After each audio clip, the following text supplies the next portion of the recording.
سڵاو هاوڕێیانی عزیز جارێکی تر ئەبکاتان باش وەک بەشێک لە زنجیرە پۆدکاستی نیشتیمان سازی ئەڵقەی ئەم جارە تەرخانەکەین بۆ بابەتی سیاسەتی کللتوری لە کوردستان و سیاسەتی کللتوری ئەوانەی دی بەرامبەر بە کورد کە ڕێک مەبەستمان سیاسەتی کللتوری وڵاتە دراوسەکان و ئەوانەی کە وڵاتە سەردەستەکانن کە کوردستان دابش کراوە بەسەریانە بۆ مەڵقەیە جارێکی تر و بە خۆشحاڵیەوە لەگەڵ هاوڕێ عزیزم کاک دکتۆر کامەران محەممەد کە لوتفی نوان پێکەوە گفتوگوی ئەمڕۆ درێژە پێین کە باز لە بابەتی سیاسەتی کللتوری بکەین دکتۆر کامەران تۆزێک بڕۆم و تۆزە بڕۆی کە ئاوا کەشەکە بەدڵی خۆسا و لە بارکەم سیاسەتی کللتوری ئەگەر مرادفێکی نزیکی وەرگین هاواتایەکی وەرگین بریتر لە هێزی نەرمی دەوڵەتان بەڵام کاتێکە وشەی سیاسەتی پێوە ئەلکێت سیاسەتی کللتوری ئەچێت چوارچێوی ئەو سیاسەتی گشتیانەی کە وڵاتەکان بەرامبەر بە هاونیشتیمانیان ئەیگر نەبەر لە هەموو دنیاە توانین بڵێن سێ مۆدل لە سیاسەتی کللتوریمان هەیە مۆدلێکی لیبرال و ئازادانەیە کە تا ڕادەیەک هەموو هاونیشتیمانێک بەشدار لە داڕشتنیم سیاسەتەیە و جۆرێک لە قبولکردنی جیاوازی زۆر و تەنانەت فراوانی ئەمسەر و ئەوسەریش لە خۆ ئەگرێت وەکو وڵاتانەی کە سیاسەتی کللتوری دیموکراسیان هەیە بەڵام ئەمە پاش ڕەخسین و چەسپاندنی وڵاتەکە دروست بووە نەگەوەی هەر لە سەرتاوە بەوە هاتبێت هەموو وڵاتێک بۆ قۆناغی تراتێ پەڕیوە جاوێت سەر جۆرێکی تر مۆدلێک تریان مۆدلی سیاسەتی ئایدۆلۆژی و شمولیە ئایدۆلۆژی گشتگیرانەیە کە تایە سیاسەتی کللتوری ئەگرێتە بەر فۆرمێک لە شوناز وەرەگرێت ئەتر ئەم فۆرمە ئایا لەسەر بنەمای زمانە یا لەسەر بنەمای ڕەچەڵەکە یاخود لەسەر بنەمای دەوڵەتە لە هەرێکی لەمانە توانین نمون لە دنیای بینەوە کە گورزە سیاسەتەکانی خۆی لە پاکێجێکا ڕێکخا پێوترێ سیاسەتی کللتوری هاوکات بریتێ لە هێزی نەرمی ئەو وڵاتش بەرامبەر بە ئەوانی تر لە ڕاستیە سیاسەتی کللتوری شتێک نییە بێجگە لەوەی کە بیرەکاتەوە لە شوناسێک کە دیسکۆرس گوتاری دەوڵەتەکە هەڵی گرتووە ئەم هاتوو ئەم شوناسە وەرئەگێڕێتە سەر زمانی سیاسەت و سەر زمانی دامدەزەکانی و سەر زمانی پەروەردە و لە پاکێجێکە ڕێکی خا بۆی هاوڵاتەکانی لەسەر ئەم جۆرە شناسە ڕابێنێت و لە چەندین دامدەزگای جیاوازە تاقیکردنەوەی هاونیشتیمانەکانی بۆ ئەم سیاسەتە کللتوری ئەکات جۆری سێمیان بریتە لە سیاسەتێکی تێکەڵ لە نێوان شتێک لە کرانەوەی تایە بەڵام شتێک لە هێڵی سووری تایە شتێک لە نەگۆڕەکانی تایە کە سیاسەتەکان ئێمە لەناو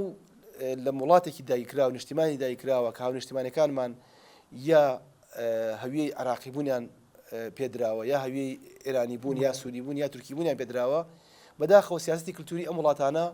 مەگەلەکان ئانی شەڕا فەزایەکی کراوە دروست بوو بێت ئەگینا خودی سیاسەتی کللتوریەکانیان کاری لەسەر تواننەوە و سڕینەوەی ئەوانی تر کردووە و هەروە کاری لەسەر یەک ڕەهەندی کردووە بۆ نمونە ئێمە لە تورکیایە ڕەهەندی ڕەچەڵەک زمان محور بووە بۆ ئاراستەکردنی سیاسەتی کللتوری و هەروەها پەروەردە و پرۆگرام و یاسا و دەستورەکانیشیان لە ئێرانیش فارس ڕەچەڵەکی فارس زمانی فارسی ئەو گورزە ناسیۆنالیزمەی کە ئێرانی چێتی و ئێرانیزمی پێ قاندراوە ئەوەی ڕێکخراوە لە عراقیشە هەوڵی زۆر دراوە بەڵام عراق لەبەر ناجێگیرەکەی هەندێک جار نەتوانرا ئەم سیاسەتە کللتوریە بە تەواوی پیادە بکرێت وەکو چۆن لە ئێران و تورکیا پیادە کراوە دکتۆر کامەران ئایا تەریب بەو هێرشە چەکداری و بەو لەشکرکێشەیە کە نیشتیمانی کوردستانی پێداگیر کراوە ئێمە ئەتوانین بڵێن هێرشێکی کللتوریشمان هەیە بەرامبەر بە شوناس و خاک و ئینسانی کورد بەدڵ سەرەتا سوپاس دەکەم بۆ ئەم دەرفەتە خۆشحاڵ بووم کە قسە لەسەر بابەتێکی زۆر گرنگەکەین کە ئەویش بریتە لە کەلتور و سیاسەتی کەلتوری سەبارەت بە پرسیارەکەت وەڵامەکە بەڵێیە لە دنیای سیاسەتی مۆدێرنە ئەتوانین بڵێن کەلتور تەنها بریتی نییە لە هونەر تەنها بریتی نییە لە ئەدەب تەنها بریتی نییە لە فۆلکلۆر بەڵکو کولتور بریتە لە سیستمی بەرگری معنەوی نەتەوەکان سیستمی بەرگری معنەوی نەتەوەکان قەڵغان وەکو تۆڵێ ئەگەر سوپاس سنوورە جوگرافیەکان بپارێزێت ئەوە سیاسەتی کولتوری سنوورە عەقڵی و دەرونیەکان دەپارێزێت لە ڕاستیە لە دۆخی کووردا ململانەکە تەنها لەسەر خاک نییە تاین تۆزێ ورد بین لە ڕاستیە بەڵکو لەسەر ئەوەیە کێ خاوەنی یادەوەریە ئەمە داگیرکەرەکانی ئێمە ئەم ڕاستی زۆر باش ئەزانن وڵاتانی سەردەست کە ئاماژەت پێکرد تورکیا ئێران عێراق سووریا هەرگیز بە هەڕەمەکی مامەڵەیان لەگەڵ پرسی کورد نەکردووە بەڵکو ئەوان خاوەنی سیاسەتێکی کللتوری بوون کە ئامانشی لێ چی بووە داڕشتنەوەی عقلی مرۆڤی کورد بووە بەو جۆرەی کە خزمەتی ناوەند بکات کە خزمەتی پایتەخت بکات کە خزمەتی بوونی ئەوان بکرا ئەتوانین ئەگەر زیاتر کات هەبێت لەسەری بڕۆین بەڵێ ئەم استراتیژە بەم شێوەیە پۆلیۆن بکەین بۆ نمونە باسی تورکیات کرد یعنی سیاسەتی کللتوری لە تورکیا جیاوازە تایبەتمەندی خۆی هەیە لەگەڵ ئێران و لەگەڵ عێراق و سووریاش بە هەمان شێواز هەرسێکیان هەیەە لە ڕاستیە هەرسێکیان ئەوسی ئەوی نیان هەیە بەڵام هەرسێکە خاڵی هاوبەش ئەوەی کەرسێکیان هەیەە هەرسێکیان هەیە بەڵام سروشتیان جیاوازە سروشتەکان جیاوازە بۆ نمونە لە تورکیا چۆنە سیاسەتی نکۆڵی و نکۆڵی لێکردن و تواننەوەی کورد مۆدیلی تورکیا ئەتوانین بڵین ڕادیکالترین مۆدیلە لە سیاسەتی کللتوریە بنیادنانی کۆماری تورکیا لەسەر بنەمای یەک زمان یەک نەتەوە بوو ئێمە ئەوە ئەزانین و هەر لە دەستوری ساڵی 1924 ئەوە بە تەواوەتی چەسپێنراوە قسەمان لەسەر کردووە لە شوێنی ترا لێرەدا ئەتوانین بڵین سیاسەتی کللتوری بریتی نەبوو لە پراوێزخستنی کورد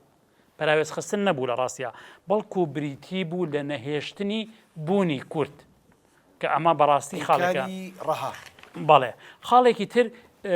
لە سیاسەتەکەی زمانیان وەکو چەک بەکارهێنا لە تورکیا قەدەغەکردنی زمانی کوردی و گۆڕینی ناوی گوند و شارەکان بۆ تورکی یعنی ئەمە هەمی کراوە ئەمە هەوڵێک بوو بۆ چی هەوڵێک بوو بۆ پچڕاندنی ئەتوانین بڵین پەیوەندی نەوەی نوێ لەگەڵ چیە لەگەڵ مێژوەکەیە لەگەڵ کللتورەکەیە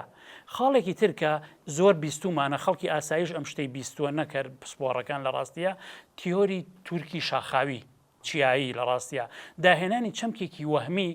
و بۆ ئەوەی کورد لە ڕووی دەرونیەوە قەناعەت بەوە بکات کە ئەو تورکێکی ڕەسەنە و تەنها لە بیرچوونەوەیەکدا دەژی بیری چوەتەوە کە ئەمە تورکە تورکێکی شاخاویە ینی ڕێک لە ڕاستیە چەمکێکی وەهمی بوو ئەمە ینی شوناسێکی بۆیە ناوە بۆی دووریوە لە کاتێکا شوناسی خۆی نییە هی خۆی نییە بەدڵنیاییەوە شوناسێکە خۆی ئەوێت کە خزمەتی خۆی بکات لە ڕاستیە و لەسەر بنەڕەتی چی لەسەر بنەڕەتی سڕینەوە ئەگە سەیری لەم ڕوانگەوە سەیری سیاسەتی ئێران بکەین کللتوری ئێران بکەین ئێران چێکە لە خۆگرتن و ئەتوانین بڵین سیاسەتی ئەحتیوا یان تواننەوەی نەرم هەرتواننەوەیە بەڵام بە شێوازێکی تر جیاواز لە تورکیا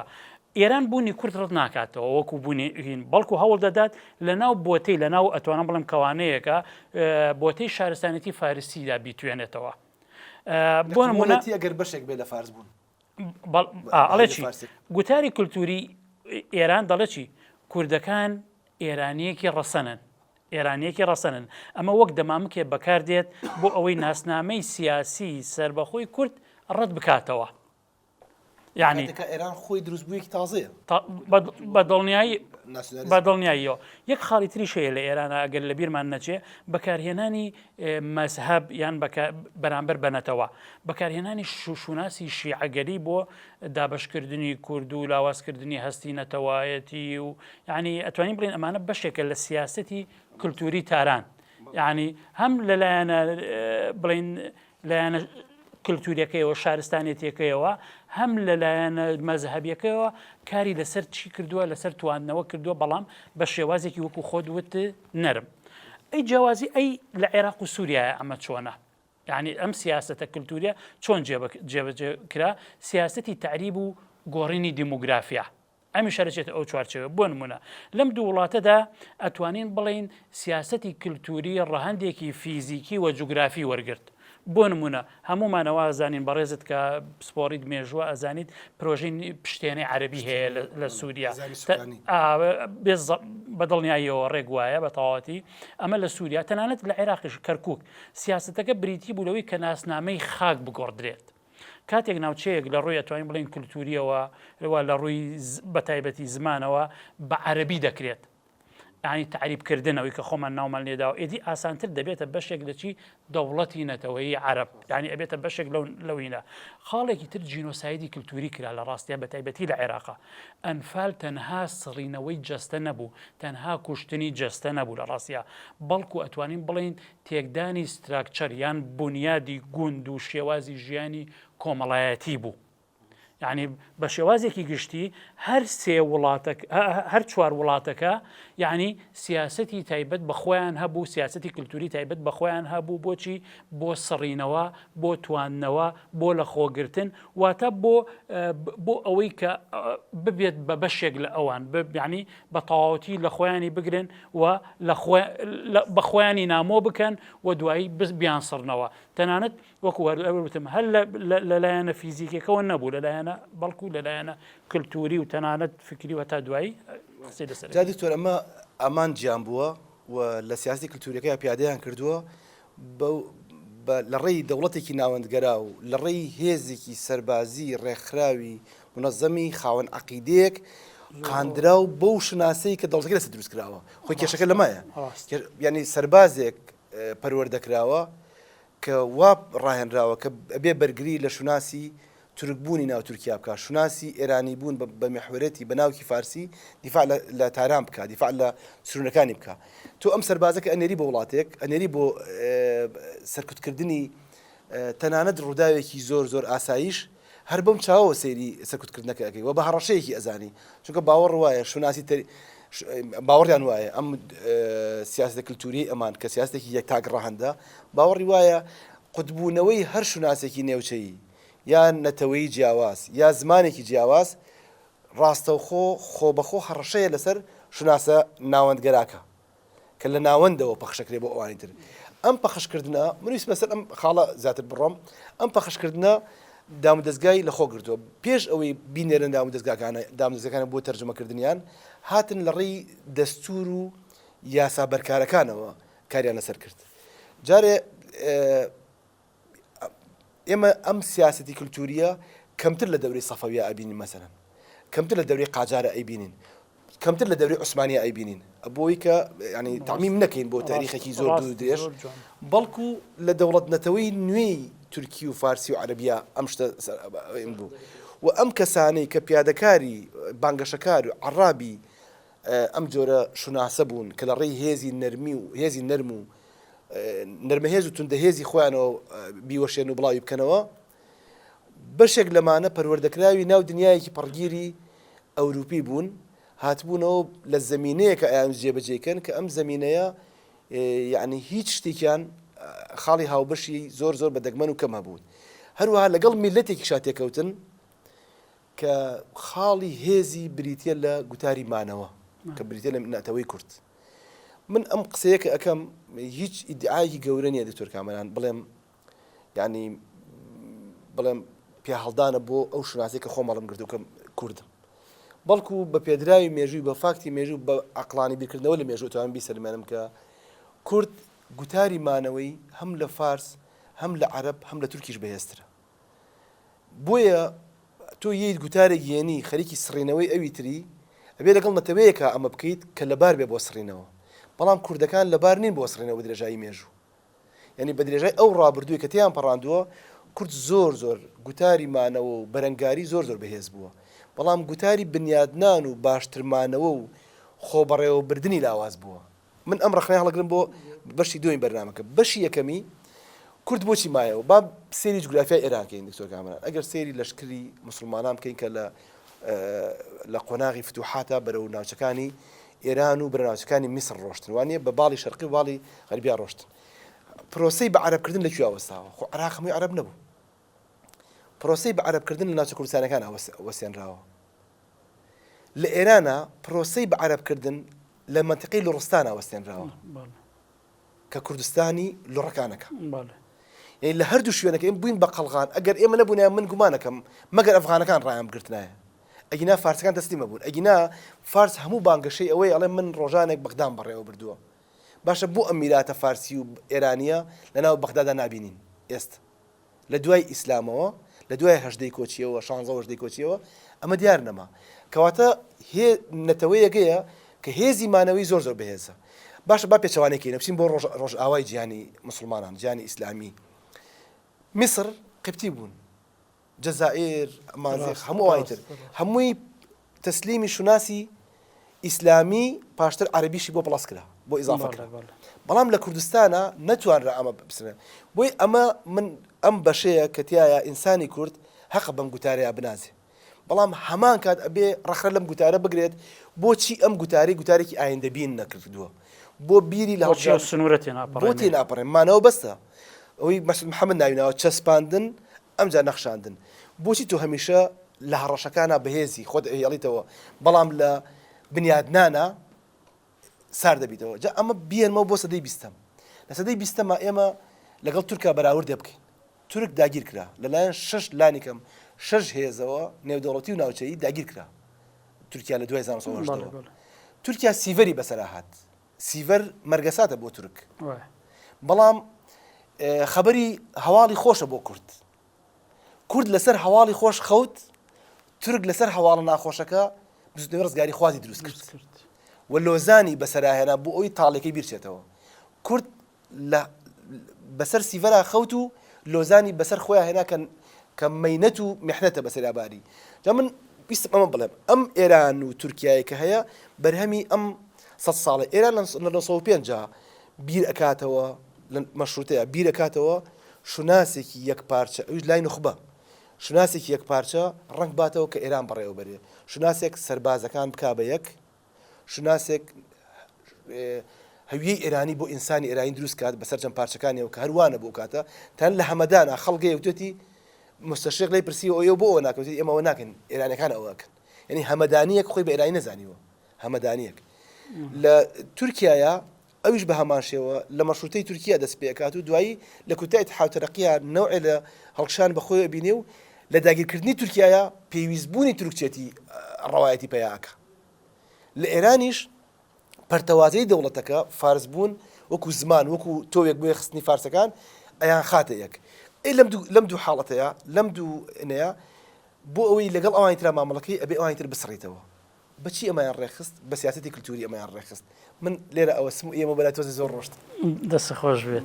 لە ڕاستیە بابەتێکی زۆر گرنگت وروژاند باسی لەو خاڵەوە کە باسی شانازیکردنت کرد کە ئێمە ماوینەتەوە کە تەنانەت فتوحات هاتووە لە کوردستاندا وەستاوە وەکو کۆمەڵگەکانی تر ئێمە نەتوانینەوە لە ڕاستی ئەمان باتەوە بۆ بابەتێکی زۆر گرنگ کە لە بەرنامی پێشوشە ئێمە جەختمان لێ کرد لە ڕاستیە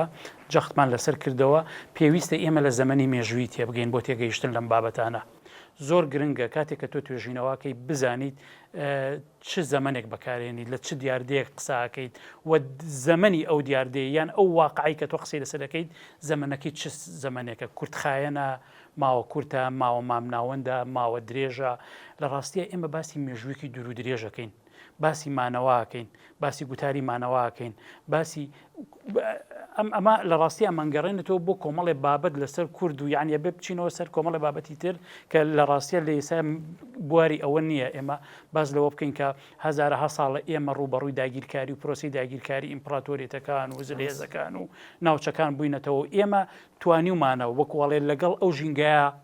خۆمان بگونجێنین یعنی بمێنینەوە لە ڕاستیە ئەوە دەرەخات کە ئێمە لە ڕاستیە ئێمە وەکو تورکەکان نین ئێمە وەکو فارسەکانی ژنین ڕاستە لەگەڵمانە نزیکن و هاوتەمەن بنیان شتێک بن بەڵام ئێمە لەم خاکەیە ئێمە ڕیشەدارین لە ڕاستیە ئێمە لە داربەڕووە گۆڵی ڕێگەکانمان زۆر خۆترە ڕیشەدارترین لە عەرەب ڕیشەدارترین لە ڕاستیە و هەر ینی باسی ئەوەت کرد کە کورد چۆن توانیوێتی بمێنێتەوە کە ئەمە پرسیارێکی جەوهەریە لە ڕاستیە بۆچی ئێمە توانیمان بمێنینەوە سەرڕای ئەو هەموو پرۆسە داگیرکاریە و ئەو هەموو هەوڵی سڕینەوە کە بە تایبەتی لە سەدەی 20 ئێمە جینۆسایدیش کراین یعنی ئێمە هەوڵی سڕینەوە دراین ئەوە لە تورکیا تەنانەت یەک وشە تەنانەت لەسەر سازێک کە وەکۆڵە سیمبولێکی کوردی ناسراوە یعنی کەسێک ژیانی دائەنێ لەسەری یعنی کۆتایی پێێنن لە ڕاستیە زۆر خاڵ هەیە کە نهێنی وەکۆڵێ بەهێزی ئێمەیە کە پێویستە ئێمە بیزانین و ئێمە گەشەی پێ بدەین بەڕاستی یعنی زۆر گرنگە یەکێک لەوانە زمانەکەمانە لە ڕاستیە زمانی کوردی ئەتوانم بڵێم نیشتیمانێکی گەڕۆکە ڕێک وەکو نیشتیمانی ئێمەیە بە درێژایی مێژوو کورد کاتێک ئەتوانم بڵێن کورد خاوەنی دەوڵەت و دامەزراوە نەبووە زمان بووە بە تاکە نیشتیمانێک کە کورد تیا ژیاوە کورد لە زمانەکەیە ژیاوە لە ڕاستیە ئەو نیشتیمانە دەروێش ڕێک وایە کورد نیشتەجێی کورد جگەل لە با هیچی ترش باڵێ مەسی ئەو ژیانەیە کە اینجا سێری زۆر گرنگە ئێمە یعنی کۆمەڵی ڕەگەزی زۆر گرنگمانێ سێری ئەدەبیاتکە بگەڕێرەوە بۆ خانی بگەڕێرەوە بۆ نالی بگەڕێرەوە بۆ سالم بگەڕێرەوە یعنی ها بۆ بگەڕێرەوە بۆ بەندبێشەکان بگەڕێرەوە بۆ یعنی ئەوانەی کە حەیران بێژەکان بگەڕێرەوە بۆ هەتا دوایی یعنی بگەڕێرەوە یعنی ئێمە بەڕاستی ئەتوانم بڵێم کللتورێکی زۆر زۆر کە لە پورێکی زۆر زۆر دەوڵەمەندمانەوە بە تایبەتی لە ڕووی زمانەوە هەموو ئەمانە ئەتوانم بڵێم ئەرشیفێکی زیندووە ینی ئەتوانم بڵێم ئەرشیفێکی زیندوی نەتەوەی ئێمە بوون ینی ئەوە کە ڕاستە ئێمە لە ڕووی جوگرافیاوە لە ڕووی وەکوڵێ گوندەکانمان ئەسووتێنرا ئەگەر کتێبخانەیەکمان هەبوو بێ لە دەیەکە سووتێنراوە مەبەستم وایە لە ماڵێکە لە شوێنێکا بێ نەماوە بەڵام ئەتوانم بڵێم پاراستنی زمان گەورەترین چالاکی سیاسی کورد بووە کە ئەمە خاڵێکی زۆر زۆر گرنگە کە ئێمە پێویستە هەڵوێستەی لەسەر شەڕی زمان بۆتە شەڕی سیاست و شەڕی بزنەوەی ڕزگاری خواست هەمووی یعنی باشە بۆ ئێمە باسمان کرد لە سیاست دەکە بۆچی ئەم دەوڵەتانە یەکەم کاریان کارکردنە لەسەر زمان یعنی بەڕاستی بۆچی تورکیا یەک وشەشی بۆچی عێراق بە هەمان شێوە تعریبی بەکارێنە سووریا بە هەمان شێو ئەمانە خاڵێکی تر کە زۆر گرنگە پێویستە ئێمە هەڵوێستەی لەسەر بکەین ئەویش وەکوڵێ بنیادی جوگرافی ئەم پێکاتی جوگرافی کوردستانە نیوەی زیاتری جوگرافیای کوردستان چیایە لە ڕاستیە یعنی ئێمە خاکێکی ینی ئێمە مرۆڤانێکی چیانشینین ئەتوانم بڵێم چیا شوناسمانە یعنی ئەمە خاڵێکی زۆر گران بۆ نمونە لە سیاسەتی ئەتوانم لە سیاسەتی کولتوری کوردیدا چیا بوو بە بەشێک لە شوناس چەمکی ئەوەمان بیستووە تەنها چیاکان دۆستمانن ئەمە لە ڕاستیە گزارش نییە لە بێهیوایی بەڵکو ئاماژەیە بۆ ئەوەی کە سروشتی کوردستان بووە بە بەشێک لە سیستمی بەرگری کولتوری و سەربازی تەنانەت تۆرکامانە بۆ چیاکە یەک دێر لە باکوور کاتێکە خۆراک و پیتاک و کۆمەکیان بۆ شۆڕشکۆوە کردەوە نیانەوت بۆ شۆڕشە یعنی گەر تۆ لە ناو دیار بکرا شتێکیان لێ پسەمیتای ئەم شتە هاوکاریەک بکە ئەوت بۆچی ئەویت بۆ چیایە بۆ چیایە ینی چیا و بزنەوەی ڕزگاری خواست بووم بە دوو دیوی دراوێک چیا لە ڕاستیە چیا زیندووە چیا ڕەگەزێکی زیندووە چیا بوونێکی زیندووە یعنی چیا بریتی نییە لە تەنێکی بێگیان لە ڕاستیە نا کارکتەرێکی زۆر زۆر گەورەیە هەر واتایەکی تر بوونێکی تر بە کورد دەبەخشێ لە ڕاستیە یعنی بەشێکی زۆری کللتوری ئێمە کللتوری چیانشینیە یعنی من توێژینەوەیەکم هەیە لەسەر مێژووی چیانشینی کە ئەمە لە وڵات کۆمەلگاکانی تری شیاوایە کە لە چیا ژیاون سروشتی ئێمە لە ڕاستیە لەگەڵ سروشتی کۆمەلگاکانی ترە دەشتایەکان و چیە جیاوازە لە ڕاستیە ئەفسانەیەکمان نییە پەناگەیەکی چیاییتیانە بوو بێت یان چیاوەکو خوازە بەکار ناتبێت لە ئەدەبیاتە لە گۆرانیە لە چیرۆکەکانمانە ینی بەدڵنیاییەوە خاڵێکی تر کە زۆر گرنگە یعنی بەتایبەتی ئمە لە سەدەی بیستە بۆ کۆڵێت دروست ئەکرێتەوە یان ئەبوو ژێنرێتەوە باز لە پیرەمێ دەگرێت نەورۆز ئەفسانە وەک ئایدۆلۆژیا یعنی ئەمە خاڵێکی زۆر زۆر گرنگە کورد توانیوێتی ئەفسانە کۆنەکان کاوە زوحاک جارێکی تر نوێ بکاتەوە ئەمەمان کردووە لە ڕاستیە و بیان بیکات بە سوتەمەنی چی بۆ شۆڕشی هاوچەرخ ئەمە زیرەکێکی کللتوریە کە توانیوێتی ڕابردوو بکات بەهێز بۆ ئێستا یعنی لە سەردەمی بۆ نمونە لە سەردە کات داگیرکاری مەفهومی چەمکی ئاگر لە ڕاستیە لە ژێر دەسەڵاتی تورکە یان لە ژێر دەسەڵاتی بەحسا یان لە ژێر دەسەڵاتی دەوڵەتێکی داگیرکەرە بەڕاستی مەفهومێکی زۆر زۆر گەورە و زۆر زۆر پیرۆز و بەرخودانی هەیە یعنی کاتێککە دەوڵەتێکی تر ینی بۆیە تۆ گورزێک لە سیاسی کللتوری ئاراستەی کورد کراوە کاتێککە جژنێک دیارریەکە بۆ خۆی ئەی سەپێنێ بەسەر تۆیا کە جژنی تۆنی یاخود لانی کەم ئەوێ تۆش ببیتە بەشێ لە جژنە تویت ئەم چۆنەڵی ئەم ئایکۆنە کللتوری و کە لە پوریانی خۆت قوتەکەیتەوە بەرامبەری تەنان لە جۆری ڕێنووسەکە شادکتۆر ئێستا مەسەرەن ئێمە بزنەوەی ڕزگاری خوازی کورد لە باکوور نەورۆز بەکارێنێت تورک ڕێگە نایەتەوە وشەی نەورۆز بەکاربێنێت نەڤرۆز مەسەن بنووسە بە جۆرێک ئینووسێ کە نەبێتە بەشێک لەوە لە ئێرانە بە هەمان شێوە مەسەرەن کورد بە کورد ئەنووسن یعنی بە فەتح و زەمان بە کورد بینوسە پێتەڵەن جیایی خواست پێتەڵەن جیایی خواست لە کاتێکە تۆ جیایی خواست نی تۆ سەر بە خۆی خوازی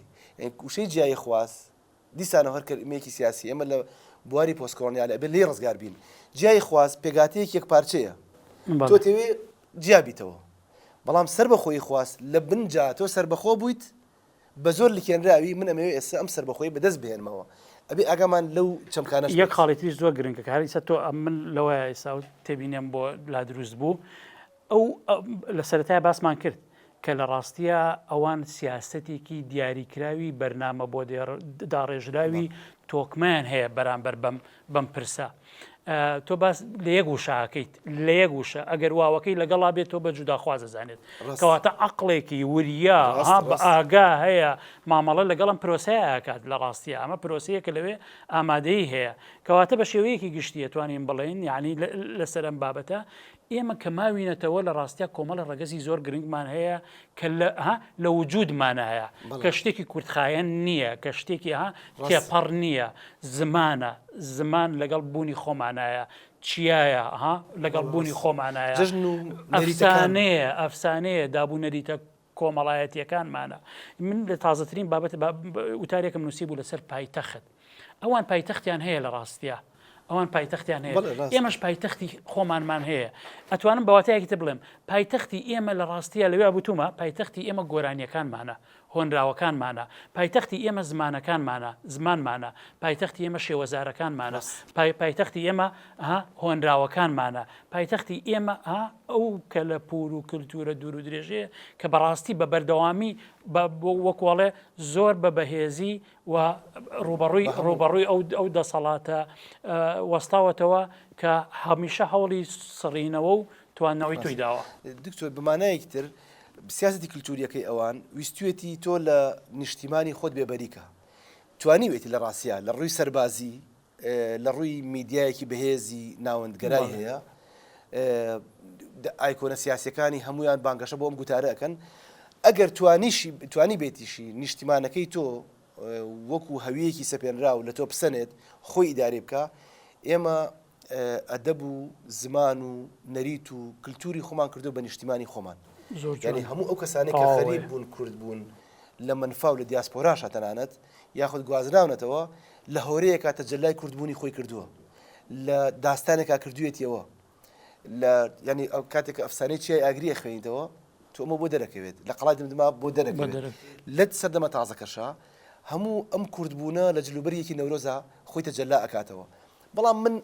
لەسەر نقطەیەکی تر ئەمە بەجێ بێڵم هیوادارم بینەران و بیسان خۆیان بە دوای ئەم وردەکاری نهێنی ئەم مانەوەیە بڕۆن ئەمە شتێک تر بڵێم هێرشەکە زۆر لەمەش گەورەتر ئەگەر ئێمە فریای خۆمان نەکەوین چکۆ سەردەمی تازە هێزی نەرم زۆر چەند بەرامبەر کاریگەرترە لە هێزی ڕق لە سیاسەتی وڵاتەکانە سیاسەتی تورکیا و ئێران و عێراق و سووریا لە پاکێجێکی زۆر بەهێزات ڕێکخراوە ئەگەر بوارێ لە خێرایی شتێ بڵێم لە دەستوری ئێرانیا زمانی فارسی زمانی ڕسمی دەوڵەتە شتێکمان نییە بە ناوی نەتەوەکانی ئێرانی لە دەستوری ئێرانیا نەتەوەی ئێران کراوە دانراوە لە دەستوری ئێرانیا سەیری بەندەکانی سەرتا و لەگەڵ بەندی 15 بکە زۆر بەڕۆنی تایەتی زمانی فارسی زمانی ڕسمی دەوڵەتە نەتەوەی ئێرانیش هەیە لە تورکیا ژوەیە تورکیاش باسکەم ئەو زمانی فارسیە کاتێ مادەم زمانی فارسی زمانی ڕسمی هەموو دەوڵەت بێت و شێعرکەواتە ئەو ئێرانە لەوێ لە ناوەڕۆکە بەمانەی فارس بوونیت مادام تۆ ئەگەر بتێوێ ئێرانی بێ فارسی زمانی ڕسمیت بێت کەواتە یەکسانە بە فارس بوون بۆیە هیچ ینی خۆ بە خۆتۆ ببزانانی ئەمە هەویی تۆ نییە ئەگەر پێت نەزانی ڕۆشتی تووشی نەخۆشی دژمن شەیدایی بوویت ئەگەر پێت زانی بەرەنگاری ئەبیتەوە بەو نەریتەی کە هەتا لەناو یاساکانیە ئەمەیان ڕێخستووە تەنان لە بەرنمەکانیە لە بەرنامەی پرسیار وەڵامەکانیانە لەناو تەلەڤیزیۆنەکانیانە ئەم جۆرە بەرنامانە ڕێکخەن پرسیارەکەن مناڵێکی سەرەتایی کەچێتە ڕەوزەوە لێ ئەپرسن کوورش کێیە لە ساڵی هەفتاونەوە شۆڕشی ئێران جارێک بەسەر شوناسی کوردیا خۆی سەرخست بە زەبری هێز و نەرمەهێز ئەویش بەسەر شوناسی نەتەوەیە بە نەتەوەیەک بە شوناسی نەتەوەی فارسی بەسەر کوردبوونا سەرکەوت ینی لە ڕووی سیاسیەوە باسەکەم بەڵام لە هەفتاونەوەیە کە گەلانی نەتەوەکانی ئێران ڕاپەڕین بەو ئومێدە ڕاپەڕین کە ئەو شوناسی سەپێنراوە ڕەتکەنەوە بەڵام بەداخەوە ئەم جارە شوناسەکی پێشوو هیچ نەسڕایەوە شناسێکی ئاینیشی بۆ ئیزافەکرا کە بریتێ لە شناسی شیعی 12 ئیمامی ویلایەتی فەقیه کە ئەم سیانە لە شیعەکانی دیکەشان نین یعنی ئەم سیانشی بۆ ئیزافە کراوە بۆیە تۆ ببینە مناڵێک لە مەهابەت کە ئیبنە ڕەوزەوە لێ ئەپرسن فاتیمە زەهرا کێیە کاتێک ئەمە فەرز نییە خەدیجە نەناسێ مشکلەی نییە کەژنی ئەمە سیمبولی ئێمە نییە ینی بۆ نمونە سیمبولی تۆ نییە ینی وەکو کورد سیمبولی تۆ نییە وەکو ئاینیش سیمبولی بێت پێش ئەو خەدیجەیە پێش ئەو عایشەیە پێش ئەو شوێنی ترە ئەمە خاڵێک بوو لە یاساکان و لە وردەکاریە لە میدیاکانیا بە هەماشەوە سەرجەم پرۆگرامەکان من دیراسەیەکمە توێژنەوەیەکمێ لەو بوارەیە سەرجەم کتێبێکیانێ بە ناوی ئوستان ینی ئوستان شناسی ینی پارێزگاناسی بە مانای کوردی لە هەموو ناوچەکانە بە لوڕ بە کورد بەچی پێڵێ قەومی کورد قەوم لە فارسیە بەمانێتەوە نایەت بە مانای خێڵ و ئیتنیگێت خێڵ و ئیتنیگێت بۆ کورد و لوڕ و عەرەب و بەلوچ ئەڵێ قەومی بەلوچ قەومی کورد قەومی ئەوە جاری وایە هەورامی گۆرانی جیاکاتەوە بۆی کە پەرتەوازنترت کە ئەمە سیاسی کولتوریە کە من ناتوانم میشەڕەکەم لێرەیە بە پێچەوانەوە کاتێ لە ئوستانی فارسا ناڵێ قەومی فارس ئەڵێ خەڵکی فارس بۆی کە فێڵێک یاری لە ناو زمانەکە تۆ زمان زۆر گرنگە یا دیسکۆرسەکەی لە زمانێکی پێچاوبێت ڕێک خستووە تۆ زۆر ئاسان نییە بە خۆت ئیلا بە مەنهەجێک کە پێڵێن پۆستکۆڵنیالیزم بێت سەر لەبەر وشەکانیش ئازاد بکەیتەوە جا من بە خێرایی ئەچمە لای تورکیا لە تورکیایە بنەمایەکی شەشی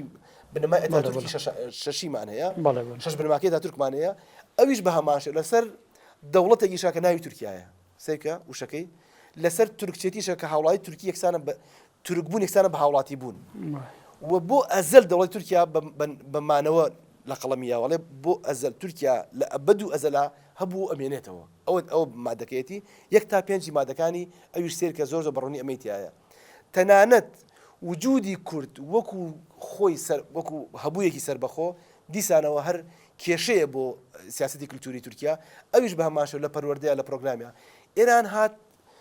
مستەشریقێک و دوو کوردی بەکرێ گرت کە بەڵگەنامەکان لە توێژنەکە دامناوە بەکرێ گرتن وتی کورد بکەن بە ئێرانی ئەسڵ لە ساڵی 36 تا 40 و مینۆرسکی بەداخەوە لەناو ئەو داوایە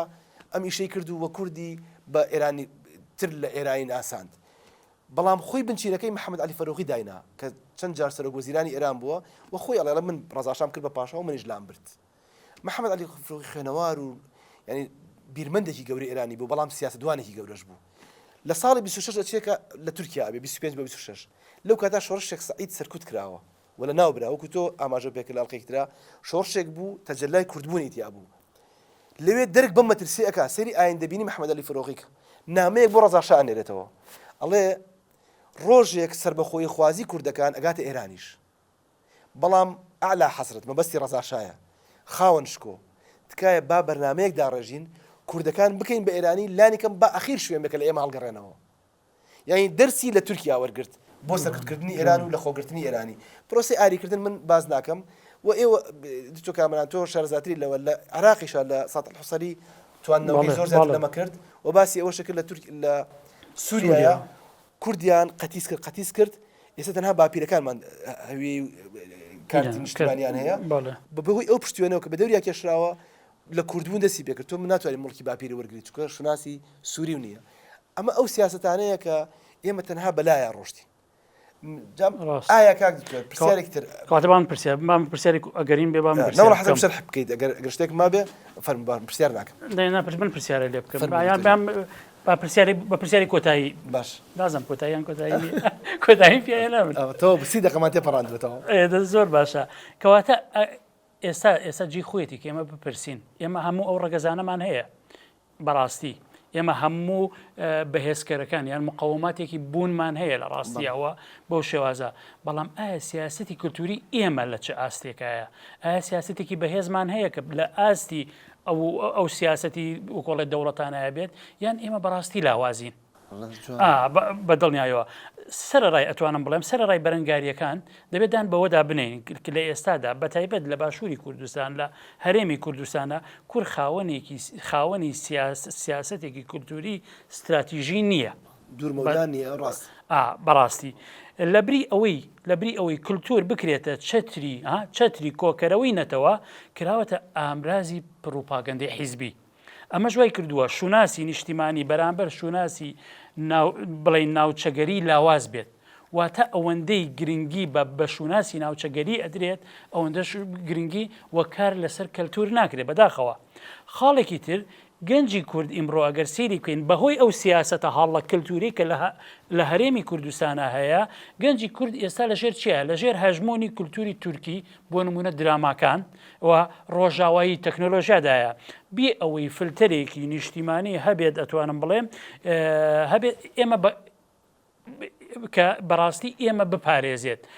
ئێمە بەکاربەرین نەک بەرهەمهێنەری کولتور لە ڕاستیە ئێستاکانە، ئێمە تەنها بەکاربەرین. خاڵێکی تر تا ئێستا ئێمە ئەکادیمیای کوردی ئەتوانم بڵێم میدیاکان دامەزراوەکان نەیانتوانیوە گوتارێکی یەکگرتووی کوردبوون دروست بکەن یا سەرپاگیر بێلانی کەم کە لە سەروی جیاوازیەکانەوە بێت. کەواتە ئەتوانم بڵێم لە کۆتاییە لە بە پوختەیەک پێت بڵێم جەنگ لە سەدەی 21دا جەنگی تۆپ و تانک و فڕۆکە و وەکوڵێ ڕۆکێتەکان نییە، جەنگی گێڕانەوەکانە. ئەوە خاڵێکە سیاسەتی تورکیا و ئێران و عێراق بریتە لە سڕینەوەی چی گێڕانەوەی کوردی. ئێمە بێ درک بەوە بکەین بەدیلەکەی گێڕانەوەیکی تورکی فارسی خەنە جێگەی بەدڵنیاییەوە بۆ ئەوەی کورد ببێت بە خاوەن کیان یان بە خاوەن قەوارە و دەوڵات مەرج نییە تەنها سوپای بەهێزی هەبێت، تەنها گرنگی بە پێشمەرگە، تەنها گرنگی بە چەک بدەین، بەڵکو دەبێت خاوەنی سەروەری کللتوری خۆمان بین. ئەمە پێویستی بەوەیە کە کللتور لە ئاهەنگ و گۆرانیەوە کللتور لە ئاهەنگ و گۆرانیەوە بۆ استراتیژی دامەزراوە بگوازینەوە. یعنی بەدڵنیایەوە دەبێت کورد فێر ببێت کە زمانەکەی جلوبەرگەکەی و مێژوەکەی تەنها میراتی باو باپیران نین، بەڵکو چەکی مانەوەن لە ڕۆژهەڵاتێکی ناوەڕاستدا کە بەزەیی بەلاوازەکاندا نایەتەوە لە ڕاستیە. ئەبێ ئێمە درک بۆ حەقیقەتانە بەو ڕاستیانە بکەین. وەک چۆن ئیدوار سەعید دەڵێت هێزی کولتور ئەوەیە کە دەتوانێت وا لە خەڵکی بکات تەنانەت بە بێ سوپاش خۆیان بە بەشێک لە نەتەوەیەک بزانن. زۆر پڕمانە بوو. دکتۆر بۆی هەر ئەوەی تۆ تەواوەکەم لە خزمەت بەرەو قفڵی بەرنامەکە ئەڕۆم، بەڵام زۆر نەتەوە هەبوون بە چەک دنیاگیر بوون، یانی جیهانیان گرت هاتن ئەم ناوچیان دایی کرد، بەڵام هیچ ئاسارێکیان لێ بەجێ نەما وەکو کولتور. ناڵم کاریگەریان، بەڵام بوون بە بەشێک لە ناوچەیە کەس مێژووی مەغۆلەکانی بیر نەچووە. بۆ ئێمە بواری مێژوو هەمیشە نمونەیەکی گەوری بەرچاوە. ئەوان بەبێ غەزوی کللتوری تەنها بە شمشێرەکانی هاتن ئەم ناوچانەوە، بەڵام کللتوری ئەم ناوچانە ئەوانی کردە بەشێک لە خۆیان.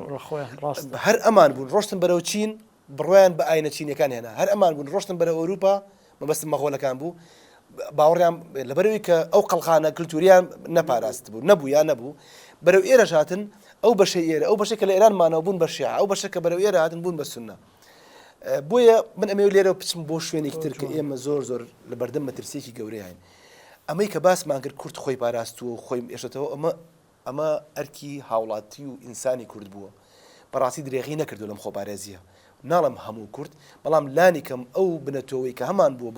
بۆمانەوە هاوڵاتی و هاونیشتیمانی کورد لە بەرگری فیزیکی و لە بەرگری نەرمەهێزی درێغی نەکردووە. بەڵام سیاسەتی کللتوری لە ڕاستیە بە هاوڵایی تاک ناکرێت، ینی بەدامەزراوە ئەکرێت، بە دەستگاکانی حکوومەتی هەرێمی ئەمڕۆی کوردستان نەکرێت. شتێکی تر هەیە کە بەلامەوە گرنگە ئەوە بڵێم، ئەمڕۆ کە حکوومەتی هەرێمی کوردستان تاقانە ئەزمموی ناسێنراوە لە ڕووی دەستوری و لە ڕووی یاساییەوە، تەنها بەرهەمی سندوقێکی هەڵبژاردن نییە کە حکوومەتی عێراق و یاساکانی خێریان بە کورد کرد بێت، بەڵکو بەرهەمی خەباتی 4 پارچەی کوردستانە لە ترسی توندەهێزەکە و نەرمەهێزەکەی ئێمە لە 40 بۆ 50 ملیۆن کەس ئەمجا بەمە ڕازی بوون. هەر دەقێ بزانین ئێمە لەسەر ئەوە خەوتوین، ئەمەش لێ ئەسەنەوە. بۆیە بە باوەڕی من ئەرکی حکوومەتی هەرێم کیانی دیفاکتۆ و دەستوری هەرێمی کوردستان لە باشووری کوردستان تەنها بریتی نییە لەوەی کە موچە و بژێوی ڕۆژانە و سیاسەتی ڕۆژ بەڕێکا بۆ ئێمە،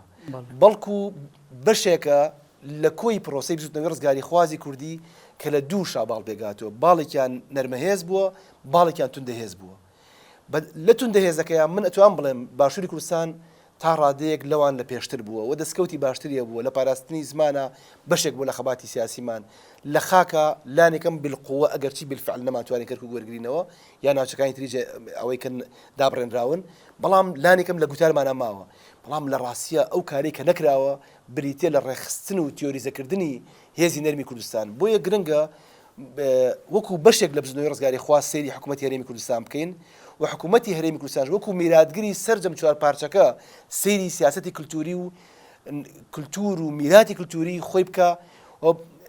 ئەم جۆرە ڕێخستنە لە سیاسەتی کللتوریە وا بکا کە پشتیوانی هێزی کللتوری باکووری کوردستان ئەگەر نەتوانێت بە پێشمەگە پشتیوانیان بێت لە ڕۆژهەڵات بە هەمان شێوە لە ڕۆژئاوش بە هەمان شێوە و ئەو قەڵخانەی کە باسمان کرد کە ئەوان بە هێرشێکی توندی کللتوری کار لەسەر سڕینەوەی تۆ ئەکەن کەواتە تۆ ئەبێت دووشت لە بەردەستا بێ یەکەم ئەو سڕینەوانە ڕەتکەیتەوە دوم گێڕانەوەیەکی بەدیل هەبێت ئەڵتەرناتیڤ خۆماڵی و لەسەر بنەمای فاکتی کوردی مێژووی کورد لەسەر یادگەی کورد تۆ باسی کرد کە یادگە داگیرەکەن ئەوە کەواتە ئەبێ یادگەی خۆت بپارێزی یادەوەری خۆت بکەی بە قەڵغانی کللتوری بۆ بەرەنگاربوونەوەی سیاسەتی کللتوری ئەو وڵاتانەی کە بە دەستور و بە یاسا خەریکی سڕینەوەی سیاسەتی تۆن ینی ئەمە زۆر گرنگە من لێرە ئەچمەوە بۆ شعرێکی خانای قوبادی کە ئەگەرچی کوردەکان وابزانن ئەدەبی فارسی یا ئەدەبی عەرەبی یا ئەدەبی تورکی زۆر جیانیترە بەڵام هەر ئەو قسەی ئەو ئێستا ئەمڕۆ ئەخواکە ئەڵێ ڕاستن مواچان فارسی شەکەرن کوردیجە فارسی بەڵ شیرینتەرن ئەمە ڕێک ئەو ڕۆحەیە کە کوردبوون هەمیشە لە پێشترە بۆ سیاسەتی کللتوری و بۆ بەرگریکردن لە شوناس و خاک و نیشتیمانی کوردستان دکتۆر کامران زۆر سپاس زۆرمانم کردی زۆر خۆشحاڵ بووم خۆشحاڵم کە لەگەڵ تۆیا بەرنامەکەم ئەم دوو ئەڵقەیەم تەواو کرد هیوادارم ئەمە یەکەم بێ و کۆتایی نەبێت سپاس دەکەم منیش زۆر خۆشحاڵ بووم هیوادارین کە حکوومەتی هەرێمی کوردستان بە تایبەتی ئاوڕێک لەم سیاسەتە بداتەوە و پێویستی بە قوڵبوونەوە هەیە زۆر بە باشیش ئەتوانێت چکە ئەوکو وتم قەیرانی ئێمە قەیرانی ناسنامە نییە هەمومان شانازی بە کورتبوونەوەکەین بەڵکو ئێمە قەیرانی دامەزراوەمان هەیە کە بتوانێت ئەم سیاسەتە بە شێوازێکی دروست دابڕێژێەوە بەڕێوەی بەرێت زۆر سپاس بۆ ئێوەش زۆر بەڕێست.